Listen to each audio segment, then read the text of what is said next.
Kakang Kamandanu sudah punya istri. Dan istrinya adalah pendekar yang baik pada saya.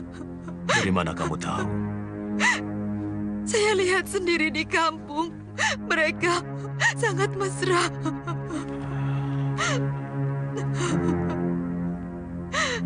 Mesin,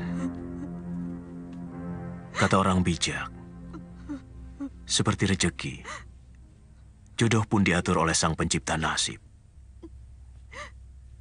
Mungkin Kamandanu bukan jodohmu. Buktinya, ketika kalian saling jatuh cinta, ada orang lain yang merusak pagar ayumu. Sesudah kawin, terpaksa harus berpisah oleh cobaan demi cobaan.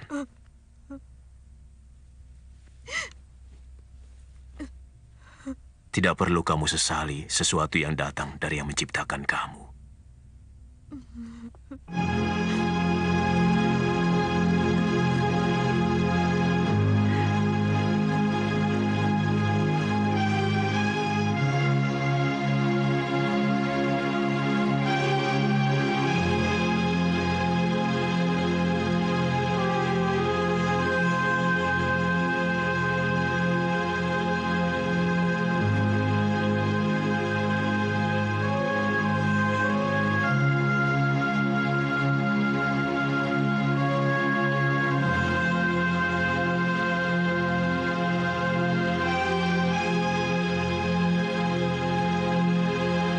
Mudah-mudahan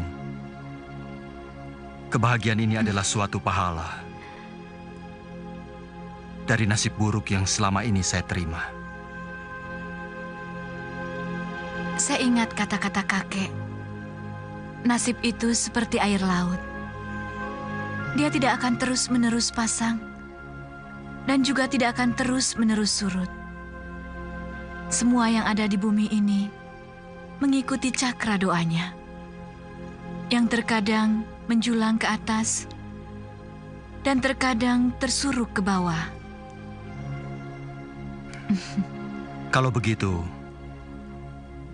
Mesin adalah suatu pengecualian. Karena yang saya lihat, dia selalu memikul derita demi derita sejak kakinya menyentuh tanah Jawa ini. Kakang masih belum bisa melupakan dia. Itu yang selalu dia keluhkan selama ini. Saya hanya kasihan pada nasib buruk yang menimpa dirinya.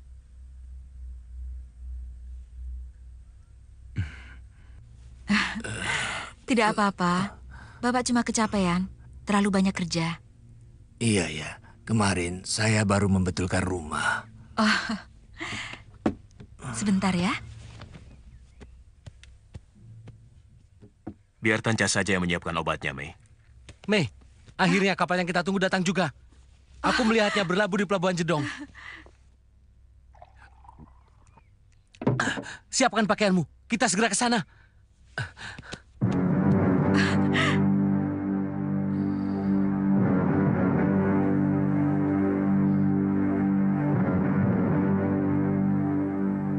Kalau kamu yakin itu akan membahagiakan hidupmu, kenapa kamu ragu-ragu?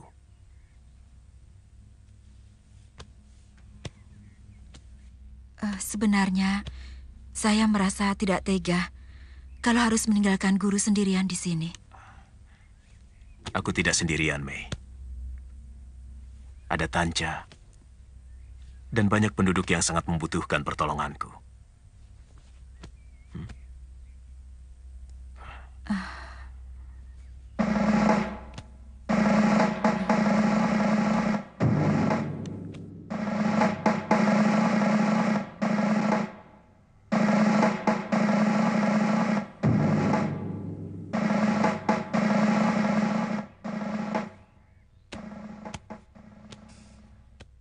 Kakak memang pergi kemana, Guru? Setiap orang harus berani mengambil keputusan. Itu yang paling penting. Nah, kakakmu telah melakukannya dengan baik. Dia akan kembali ke tanah leluhurnya di Tiongkok. Tapi kan di sana sudah banyak tabib. Kita di sini masih kekurangan orang yang bisa membuat obat. Ada hal-hal yang tidak bisa hanya diukur dengan kepentingan orang lain. Sebab manusia selain harus bermasyarakat, dia juga harus memikirkan kepentingannya dan nasibnya sendiri.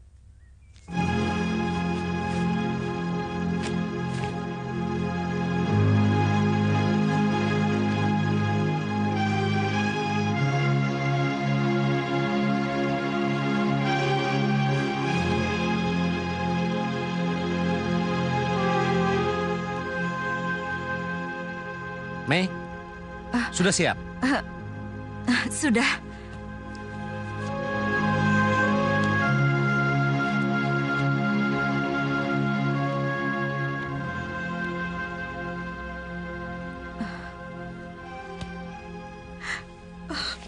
Guru.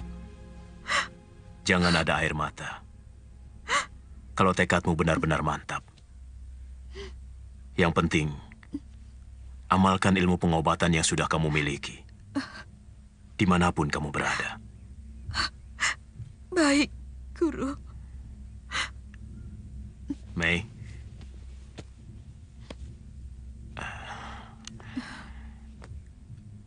Berangkatlah. Sin Huan, jaga baik-baik keselamatan Mei Sin. Tentu, Tuan. Saya akan melindungi keselamatannya, melebihi keselamatan diri saya sendiri. Bagus. Kalau kalian sudah sama-sama cocok, saya sarankan segera kawin. Supaya tidak menimbulkan dosa. Baik, Tuan. Mei, ayo Mei. Kakak.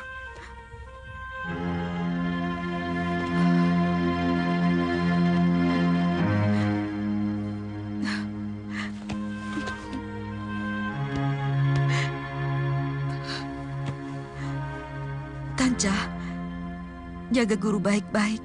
Jangan lupa membuatkan wedang jahe. Kamu kan sudah bisa membuat cah jamur, kan? Guru senang cah jamur. Kalau minyak gorengnya habis, kamu bisa membuat sendiri, yaitu dengan santan kelapa yang harus dipanaskan secara terus-menerus, Tanca. Kalau bisa berburu babi hutan, lemaknya juga bisa dibuat minyak goreng, ya?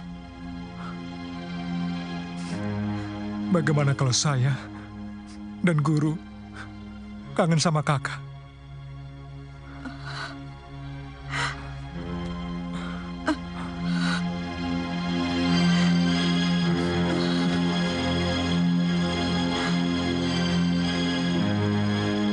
Mei, ayo kita berangkat.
Bapak Wong.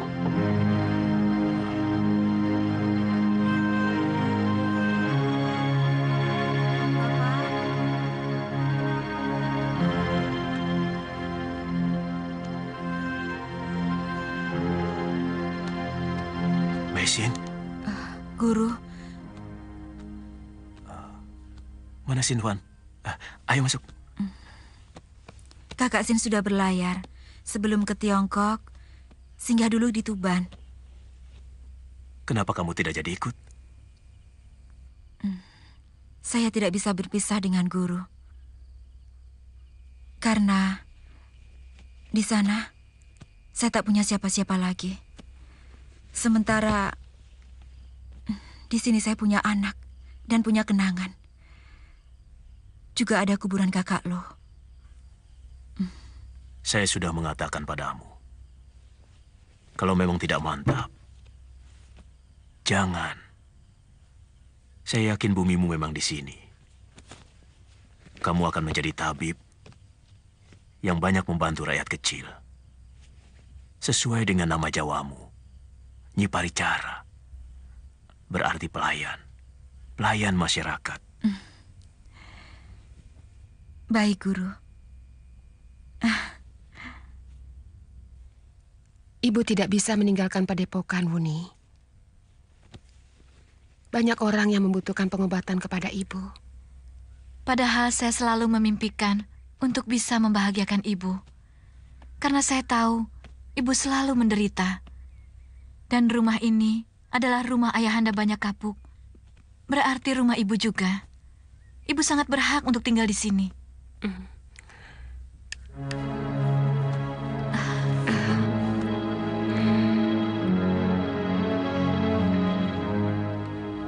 Anakku, ibu sudah cukup bahagia melihat kamu bahagia. Tidak harus kita berkumpul, karena kebahagiaan itu letaknya di sini. Yang penting, sebagai istri, kamu harus bisa ngomong suami. Jangan sekali-kali mengadukan apapun kalau suamimu baru pulang bepergian. Iya, Bu.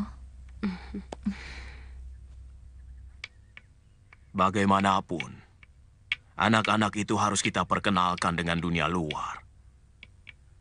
Aku tidak mau kalau mereka jadi orang yang kurang pergaulan seperti kita. Bukan kita, Rawang. Kamu. Kalau aku tidak. Pergaulanku luas. Dari para pendekar sampai para menak. Dari Gunung Lawu sampai Pantai Belambangan.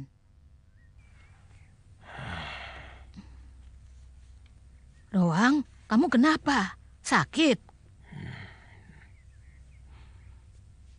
Kamu tersinggung ya? Tiba-tiba jadi pemurung, seperti pemuda patah hati.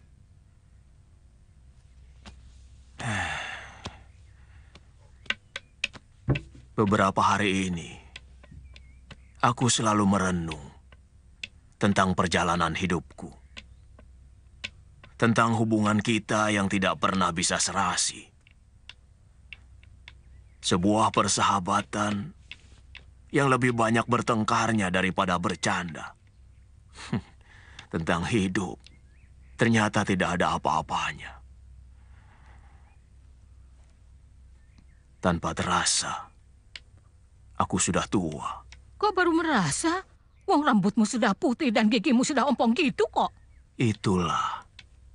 Sudah sepanjang itu rupanya. Waktu kita habiskan dengan sia-sia. Aku belum merasa sebagai manusia yang berguna untuk sesamanya. Lalu maumu apa? Mau petentengan seperti pendekar muda? Kita ini sudah jadi masa lalu, Rowang. Meskipun belum pernah terkalahkan, tapi zaman sudah tidak lagi menghendaki kehadiran kita. Paling tidak, aku ingin berjasa kepada dua anak itu. Aku ingin memperkenalkan mereka pada kehidupan bermasyarakat. Di kota raja kalau bisa. Siapa tahu bisa bertemu dengan Kamandanu atau Mesin. Lalu? Sesudah itu, aku ingin menyepi di puncak Semeru. Aku ingin segera menghadap Hyang Widi. Kamu tega meninggalkan aku sendirian. Cuma segitu kesetiaan yang kamu janjikan pada saya selama ini, iya? Apa kamu hanya mencari alasan saja untuk meninggalkan aku? Iya? Kamu sudah punya kekasih lain? Nini, akhir-akhir ini aku dihinggapi perasaan rindu kepada Sang Pencipta alam Mayapada, Sang Pengatur Cakra Dunia. Aku ingin mengusulkan agar nanti dilahirkan kembali sebagai jodohmu, walaupun hanya sebagai tukang kebun. Oh, jadi aku sebagai dayang atau mbok-emban begitu?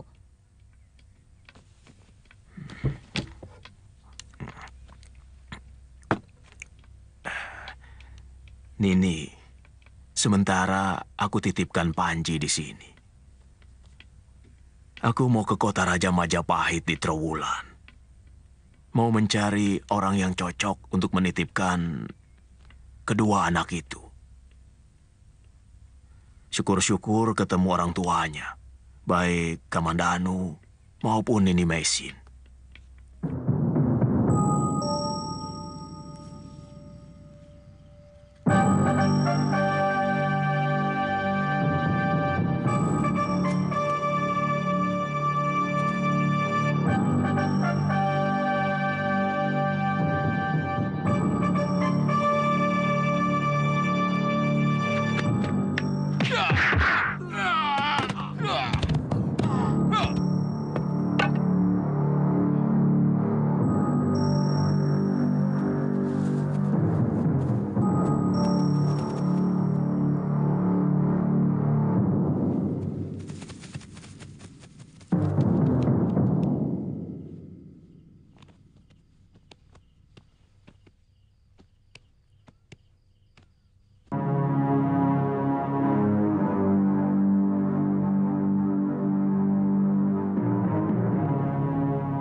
Ada apa, Kanda?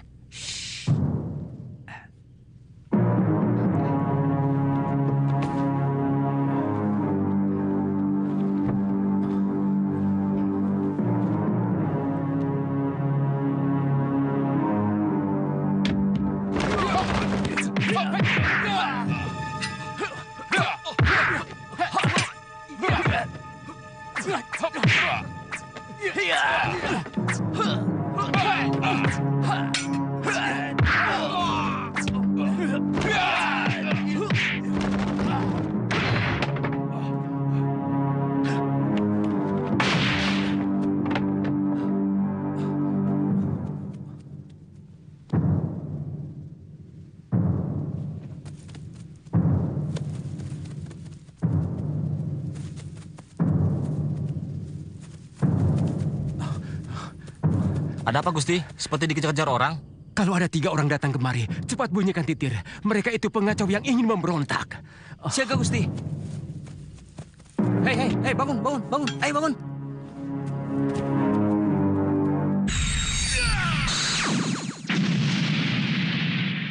Dia pasti mengenali wajahmu, Sado. Dan orang licik itu pasti akan mengumbar fitnah yang lebih kecil daripada yang dia lakukan terhadap Kakang Gajah Biru. Saya tidak menyangka bahwa Halayuda ternyata memiliki kanuragan yang mumpuni. Saya yakin dia pasti mengenali saya. Menurut saya, sebaiknya Kakang Bo beserta anak-anak mengungsi ke Panjalu. Kalau bisa sekarang juga, Kakang Bo. Saya sudah menyiapkan kereta. Di batas kota raja, Nyimbo akan dijemput oleh pasukan saya. Lebih baik secepatnya, Nyimbo.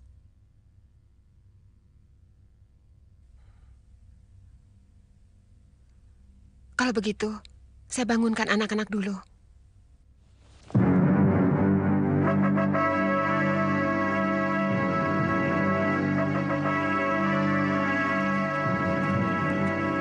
Salah seorang dari mereka saya tidak akan lupa. Dia masih kerabat Gajah Biru. Saya ingat bagaimana sorot matanya yang penuh dendam ketika mayat Gajah Biru diperabukan. Tapi kenapa harus ke rumah dia? Padahal yang menghukum Gajah Biru adalah Sang Prabu. Dan semua penumpasan itu tanggung jawab Patih Nambi. Di situ persoalannya. Saya curiga semua ini ada yang menggerakkan. Ada dalang yang memainkan orang-orang itu. Paling tidak, pasti ada yang memanas-manasi keluarga Gajah Biru. Terserah pada Adi Tumenggung, apakah akan ditangani sendiri, atau Gusti Prabu diberitahu tentang semua kejadian ini. Segala kepentingan yang menggerakkan bala tentara Majapahit harus pengetahuan Kakang Patih dan juga Gusti Prabu. Harus ditindak. Rencana menurut Undang-Undang Kutara Manawa, hukumannya apalagi kepada petinggi kerajaan. Cari mereka sampai dapat. Dan hukumannya saya serahkan pada Halayuda. Ampun Gusti Prabu, sama sekali saya tidak memikirkan nyawa saya. Yang saya takutkan adalah mereka melampiaskan rasa dendam mereka atas kematian Gajah Biru. Dengan membunuh satu demi satu orang yang menurut mereka menyebabkan kematian Gajah Biru. Maksudmu? Mereka bisa membuat kekacauan baru, Gusti. Dan ada yang lebih menakutkan lagi. Kalau ternyata mereka adalah sebuah kelompok yang sengaja dibuat untuk mengadu domba sesama kita. Saya curiga ada dalang yang mengatur mereka untuk melakukan semua ini. Dan yang disebut mereka belum tentu cuma 3 orang itu, Gusti. Ampun Gusti Prabu. Yang lebih berbahaya adalah kata-kata dari Dia Halayuda yang selalu samar-samar hingga menimbulkan tanda tanya siapa yang melakukannya. Ini memungkinkan di antara kita akan saling curiga dalam menerka-nerka siapa dalang yang dimaksud. Jadi menurutmu siapa, Nambi? Halayuda harus bisa mengungkapkan siapa dalangnya dan mencari bukti kebenaran dari dugaannya itu. Bagaimana Halayuda? Kalau Gusti Prabu percaya, tugas itu akan saya jalankan dengan sebaik-baiknya. Saya minta dukungan pasukan dan juga Arya Kamandanu dan Sakawuni. Persiapkan yang diperlukan Halayuda, Tumenggung, dan berikan bantuan sepenuhnya. Saya tidak mau ada kerusuhan sekecil apapun di negeri ini. Baik, Gusti Prabu.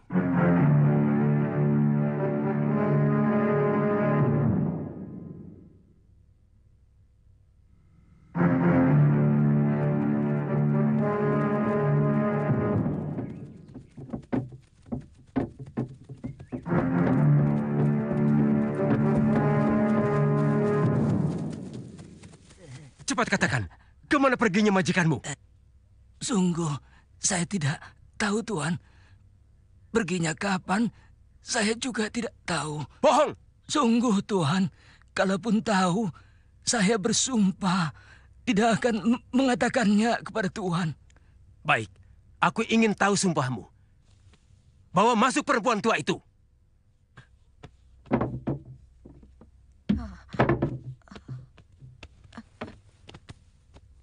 Perempuan itu pelan-pelan.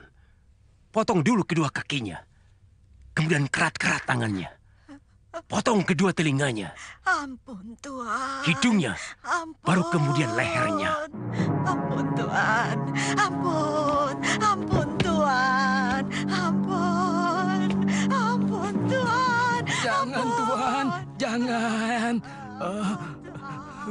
Saya mau bicara. Kalau dari tadi kamu mau bicara, saya tidak perlu menyakiti istrimu. Kemana mereka? Ke Benjalu.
Ada yang datang. Semua siap. Tinggalkan pedati itu. Berhenti. Itu mereka. semuanya! Jangan sampai lolos!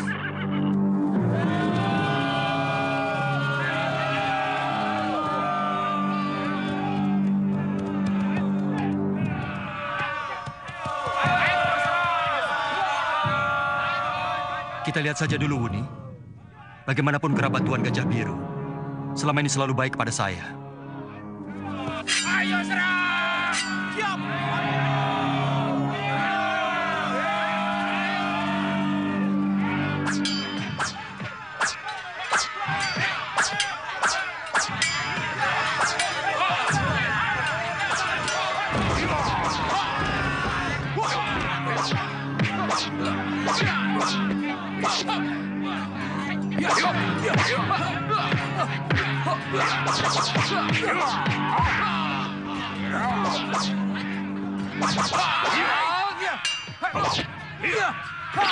Kamandanu, kamu tidak membantu Empu Wahana. Saya sedang menjajaki kekuatan mereka.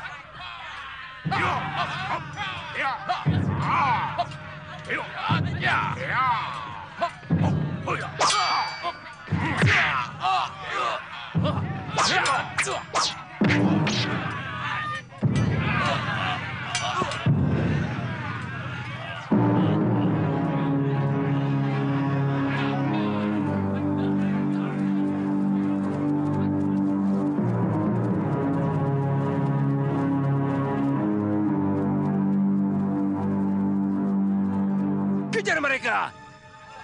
Semuanya!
Wanita diperlakukan begini kejam.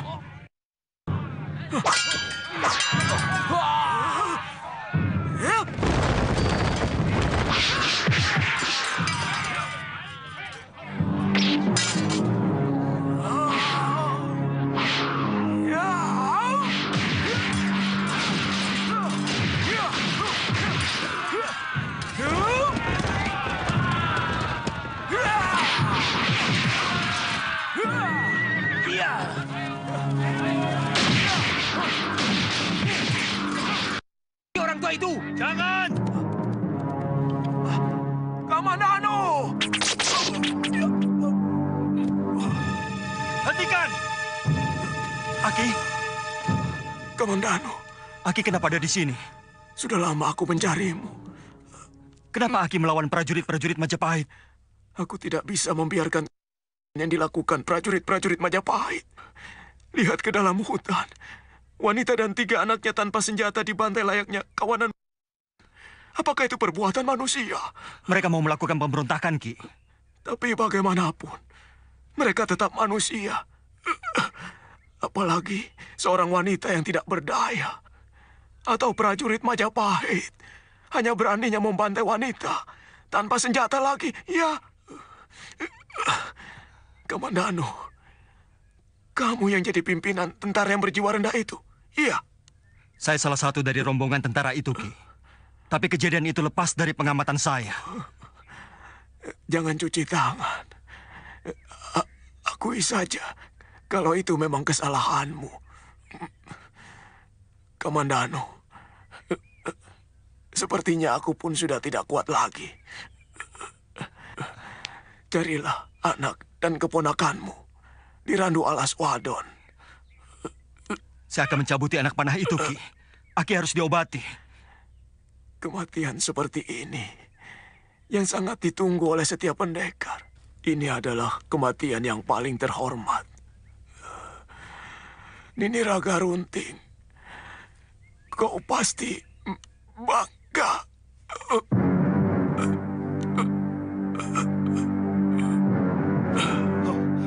Ki, Aki.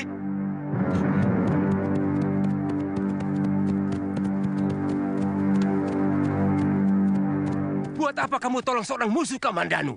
Dia manusia yang paling berbudi yang pernah saya temui di dunia ini. Dia telah berani melawan tentara Majapahit. Karena tentara kita berhati kejam.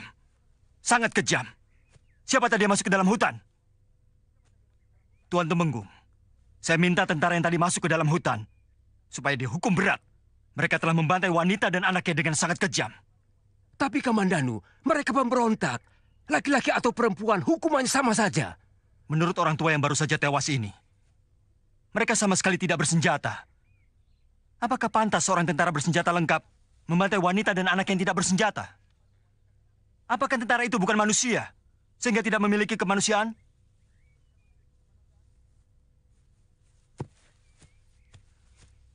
Rupanya dia yang telah menyelamatkan Panji dan Aiwandira. Kita harus cepat membawa mayat Ki Tamparowang ke rumahnya.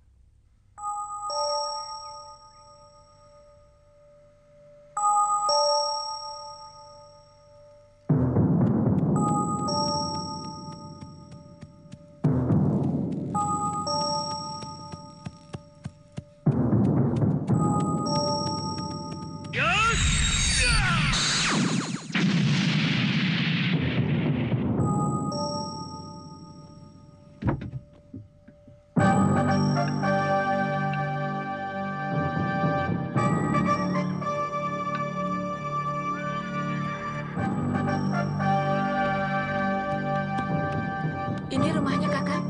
Kita tanya saja.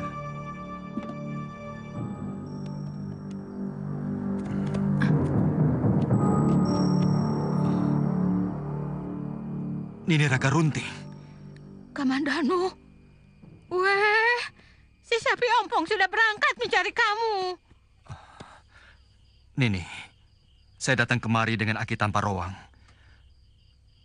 Tapi mana dia? Pakai sembunyi segala, hah? Nini, Ki Tamparowang terkena apes. Dia telah tewas. Hah? Mana dia? Mana dia?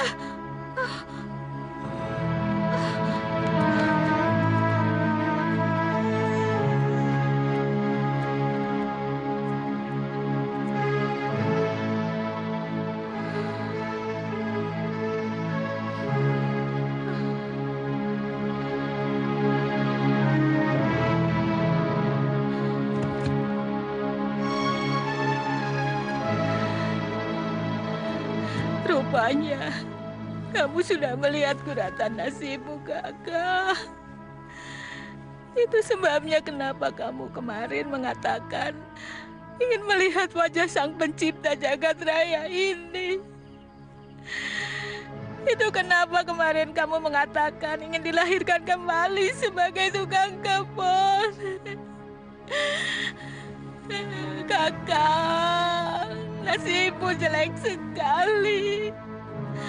Kau pasti kesakitan, kan? Kamu pasti ingat aku, kan? Kakak. Kakak. Akhir dari kata-katanya sebelum dia meninggal, dia menyebut Nini Raga Runting.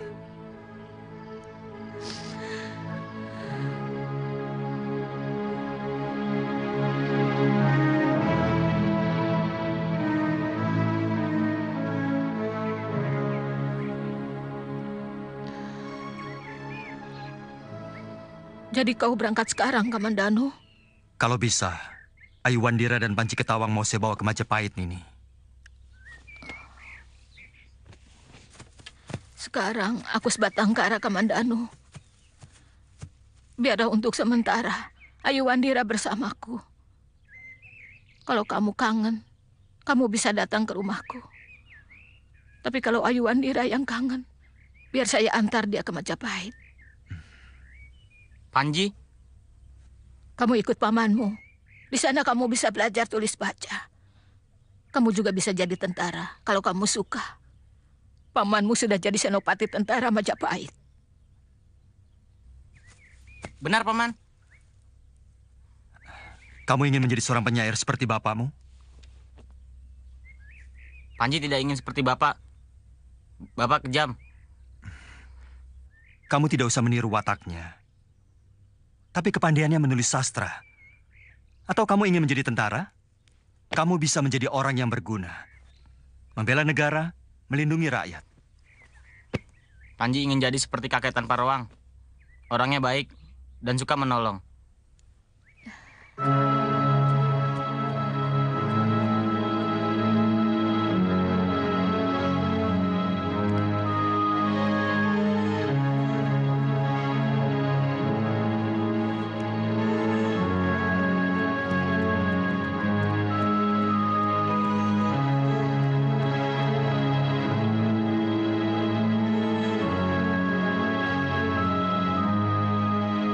Bagaimanapun, prajurit-prajurit itu secara tidak langsung adalah anak buah Adi Tumenggung sendiri. Kalau kita hukum mereka, pasti akan timbul tanda tanya bagi rakyat dan juga para rakyat yang lain, terutama Gusti Prabu. Akibatnya, Adi sendiri yang akan mendapat malu. Tapi perkataan Kamandanu sangat mengena. Lama saya merenungi kata-kata itu. Kemudian hati kecil saya berkata, kalau seorang tentara sekejam itu kepada wanita yang seharusnya dilindungi, lalu apa bedanya dengan begal dan rampok? Adi jangan lupa bahwa mereka adalah pemberontak. Ingat Adi Tumenggung, nyawa saya sendiri hampir hilang oleh mereka. Dan itu semua pasti atas suruhan istri Gajah Biru yang dendam kepada saya. Bagaimana dengan ketiga anaknya? Barangkali mereka tidak mengerti adanya perseteruan antara Kakang dengan Paman Gajah Biru. Omong kosong. Perempuan itu pasti juga mencekoki ketiga anaknya untuk mendendam kepada saya. Begini saja Adi Tumenggung. Terserah kepada Adi. Saya hanya sarankan, kalau Adi tidak mau nama Adi tercemar, lebih baik tutup saja kejadian itu.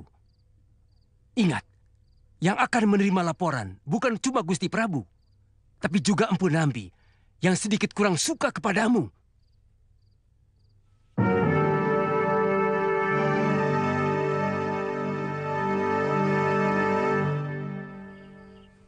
Kalau tidak salah, di dekat desamu kan ada dukun obat yang juga baik.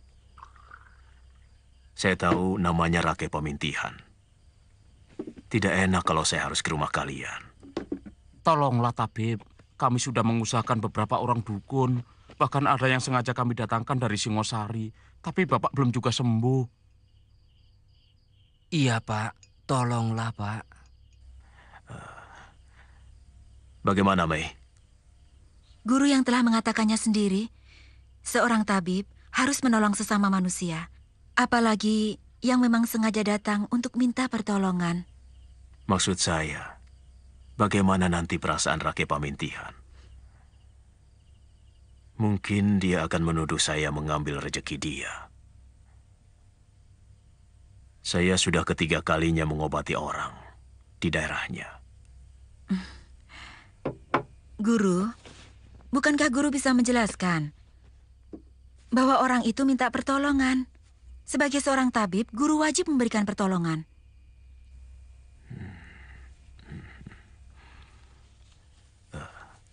Silakan Kisanak pulang. Besok saya akan ke sana. Terima kasih.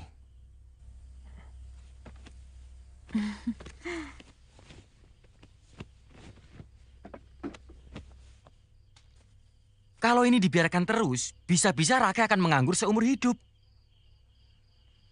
Sekarang orang-orang Karangduwur, Kalinangka, dan Sawo Jajar, hampir semuanya kalau sakit berobat pada tabib itu. Mungkin obatnya lebih manjur dari bikinanku. Apapun alasannya, mestinya sebagai sesama dukun, dia harus bisa menghormati Rake. Dia tahu pasti bahwa ketiga desa itu adalah daerah kekuasaan Rake. Ngawur kamu. Saya tidak pernah merasa memiliki daerah kekuasaan. Jangan berlebihan, Galang. Mau kamu itu apa? Biarkan saja. Tujuan Tabib Wong itu pasti baik. Menolong orang. Saya juga mendengar bahwa dia tidak pernah meminta imbalan. Kecuali kalau dikasih. Tapi dia telah merampok penghasilan Rake, penghasilan saya sebagai anak buah Rake. Saya tidak pernah merasa terganggu. Kalaupun ada yang saya setujui dari pendapatmu itu, tentang mestinya sedikit menghormati saya. Sekedar kulon wun. Soal yang lain, tidak. Saya tidak apa-apa. Rezeki itu ada yang atur.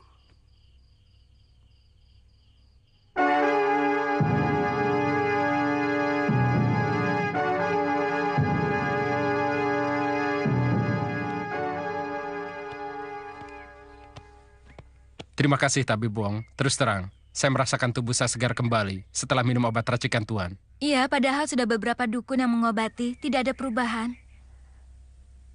Mungkin baru ketemu cocoknya dengan obat saya. Penyakit itu memang aneh, Nyai. Dia hanya mau pergi kalau obat itu cocok. Sebenarnya semua obat itu baik. Tapi yang paling baik, yang cocok dengan keadaan si sakit. Yang mana orangnya? Yang tua. Kalau anak yang sama dia bikin susah kamu, terserah. Ini uang muka untuk kamu. Kita ke rumah Rake Pemintian dulu, Tanja. Guru punya kenalan di desa ini. Dia dukun yang cukup hebat. Sesama penyembuh harus saling dekat.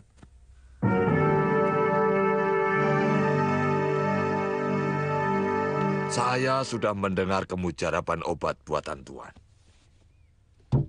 Sehingga banyak penduduk desa sekitar sini lebih suka berobat pada Tuan. Itulah sebenarnya yang ingin saya sampaikan, Rake. Saya benar-benar tidak enak pada Rake. Saya sudah mengatakan bahwa lebih bijaksana kalau berobat kepada dukun dekat. Tapi mereka memaksa.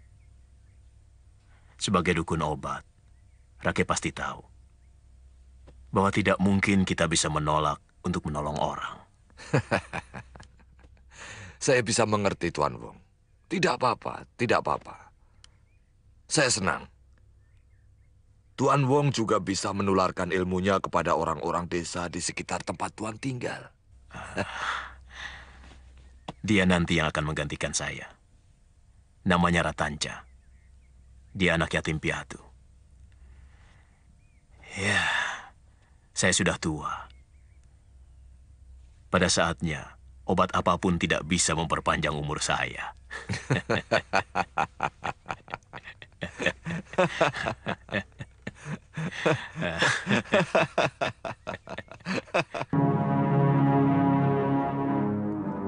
Itu dia orangnya. Cepat, lakukan tugas masing-masing.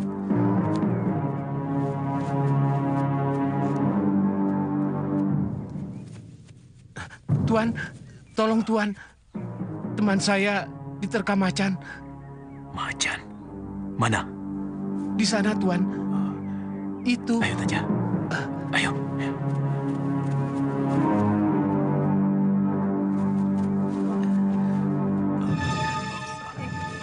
Guru! Apa salah saya? Tanja, keluarkan semua obat.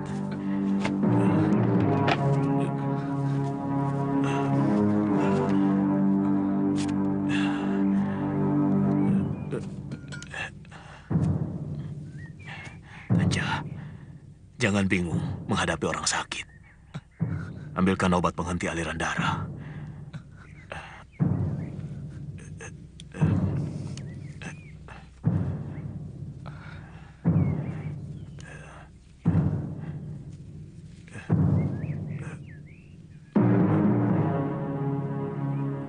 Lakukan yang sudah kuajarkan, Tanja.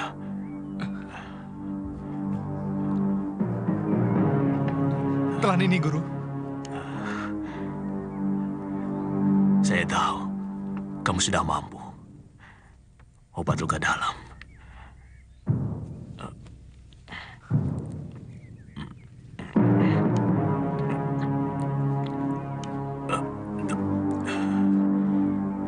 Sekarang ikat luka ini dengan kain pembalut itu. Kalau tidak diikat, bisa terjadi pendarahan lagi. Baik, Guru.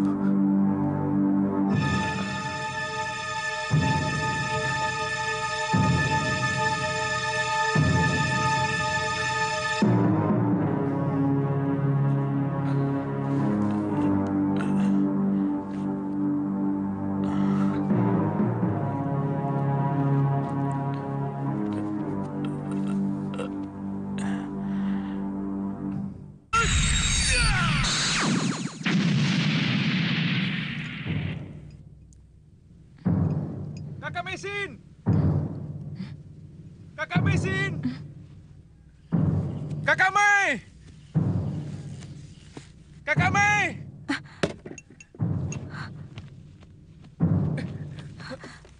Guru? Tanca, Guru kenapa? Ada yang menikam dada Guru. Apa alasannya? Saya tidak tahu.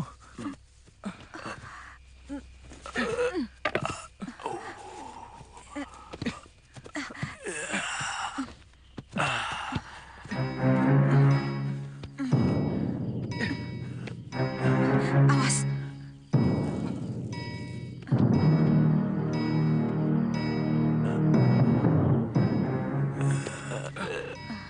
Tanca.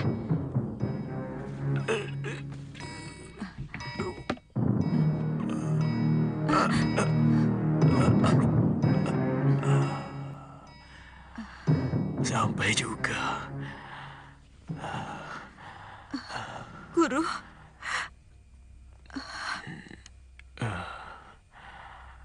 Mei, sepertinya pisau itu mengandung racun. Buatkan obat minum penangkalnya, Mei. Baik. Kelihatannya bukan bisa binatang, juga bukan warangan. Apa warna kulit di sekeliling luka, Mei? Warnanya merah kehitam-hitaman, Guru. Racun jamur kalung merah. Cepat, Kakak Mei. Kalau sampai menyerang jantung, akan sangat sulit untuk dibersihkan. Omongan adikmu benar, Mesin. Pantas panjang perjalanan, aku tertidur. Racun itu bekerja merusak syaraf otak. Iya. Untung aku minum obat luka dalam. Sehingga mampu menahan kerja racun itu. Guru. Tanca, ayo.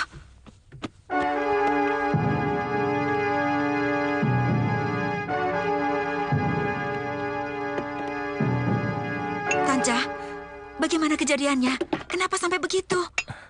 Mula-mula ada orang yang minta tolong. Katanya temannya diterkam harimau. Lalu waktu Guru tolong, tiba-tiba rusuk Guru ditusuknya. Aneh sekali. Saya benar-benar tidak mengerti watak penduduk negeri ini. Sebenarnya apa salah Guru? Yang saya tahu, selama ini Guru tidak pernah mempunyai musuh. Mungkin mereka berniat mau merampok. Rasanya tidak. Sebab penampilan Guru selalu sederhana. Tanca, kamu masih ingat wajah orang yang menusuk Guru?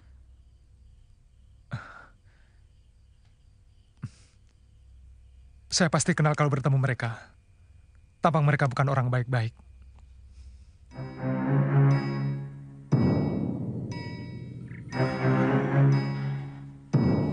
Tidak usah ada dendam. Sebab dendam adalah kotoran hati yang selalu berusaha untuk mempengaruhi pikiran waras manusia untuk berbuat buruk.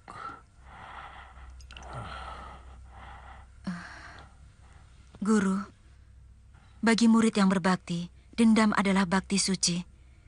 Hal itu tidak bisa dipungkiri lagi, Guru. Tidak. Kalau kamu mau berbakti kepada gurumu, kamu harus meneruskan kebaikan gurumu dan menjauhi sifat buruk gurumu. Dendam yang kamu katakan tadi adalah pikiran salah yang banyak dianut kaum pendekar, membalas kekalahan. Tapi guru tidak melakukan kesalahan apa-apa. Guru tidak pantas mendapat perlakuan sekeji ini. Tanja, kamu pikir pemilik diriku ini akan membiarkan aku diperlakukan seperti ini?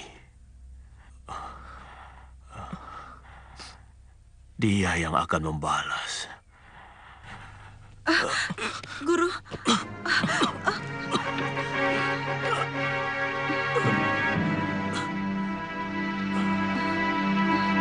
Kamu yang janji sendiri akan melunasi. Begitu tabib tua itu. Jangan coba-coba mempermainkan saya, Galang. Saya pasti melunasinya, Kutri. Tapi hari ini belum ada uang. Dan lagi, kita belum tahu tabib itu sudah tewas atau belum. Tidak mungkin ada yang bisa bertahan dengan racun jamur gelang merah. Galang, apa yang sudah kamu lakukan? Hah? Kamu sudah mencelakai tabib Wong Yin? Ya. Kamu sudah membunuh tabib yang baik hati itu? Hah? Dia pantas menerimanya, Rake. Sebab dia telah merebut rezeki kita. Siapa yang melakukan? Hah? Siapa yang melakukan? Hah? Hei, sini kamu. Sini.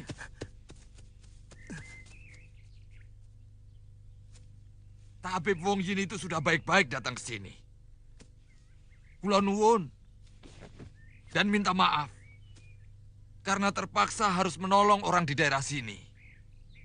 Apalagi kalau kita mau bersaing dengan dia, kita harus lebih giat lagi belajar. Menemukan obat-obat baru yang lebih manjur. Bukan dengan membunuh dia. Otak kamu.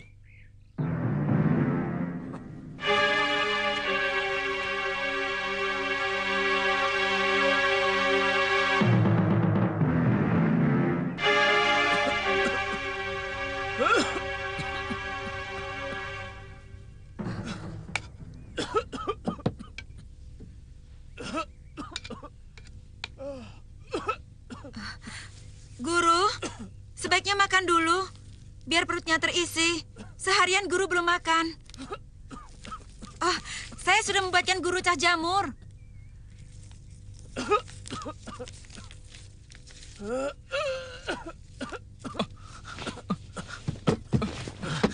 Guru, guru.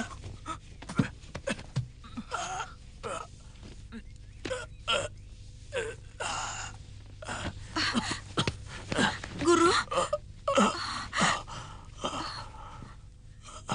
Racun itu sudah merusak jantungku, Mei. Tapi rasanya segalanya sudah saya rampungkan. Kalian sudah mampu mengobati orang. Yang penting,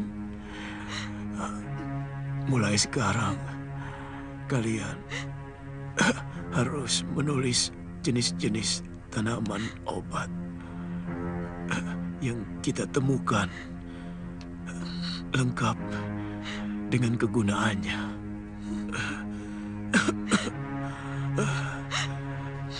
Karena ingatan akan rapuh semakin tua kalian. Daya ingat akan semakin lemah dan pikun. Tapi tulisan akan abadi. Sebab siapapun akan bisa membacanya. Guru guru akan sembuh. Karena obat itu sekarang sedang bekerja dalam tubuh guru. Jangan bicara seperti itu, guru. Mengapa guru tidak mempercayai kemanjuran obat guru sendiri? Kalau guru tidak percaya, bagaimana saya dan orang lain bisa percaya? Tanja, tabib itu bukan sang pencipta. Dia cuma alat untuk menyembuhkan penyakit. Sementara ada satu penyakit yang tidak bisa diobati, yaitu kematian.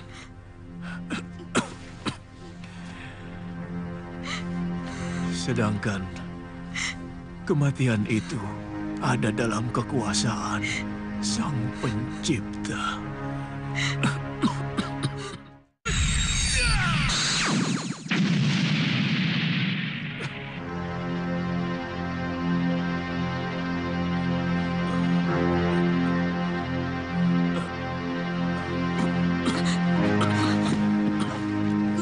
Guru mau minum?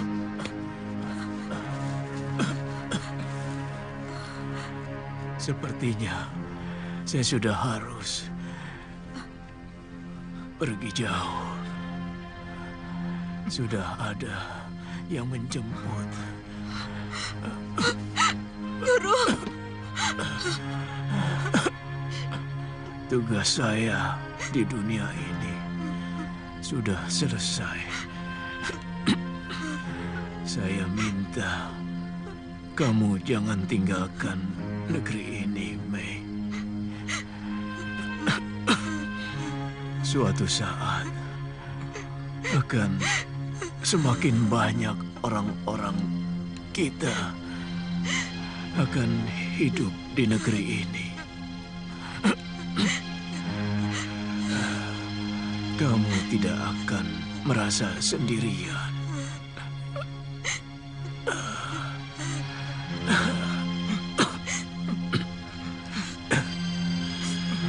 Tanja, kamu juga harus meneruskan tugas saya.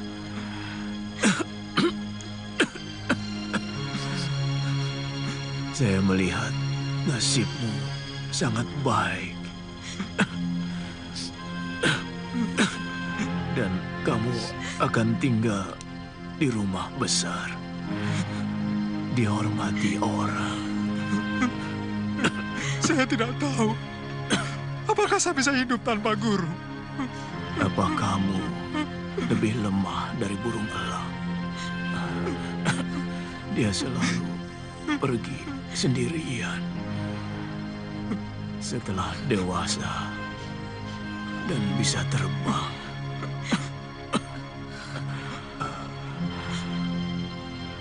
Jangan pernah ada keraguan dalam menjalani kehidupan. Sebab selamanya di dunia ini ada dua kemungkinan: berhasil atau gagal. Guru! Guru! Guru! Guru! Guru!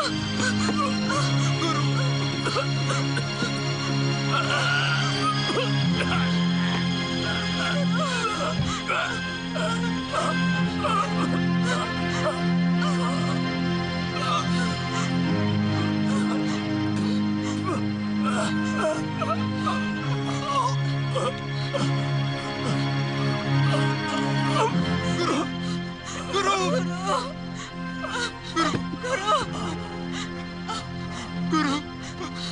Guru!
Jaya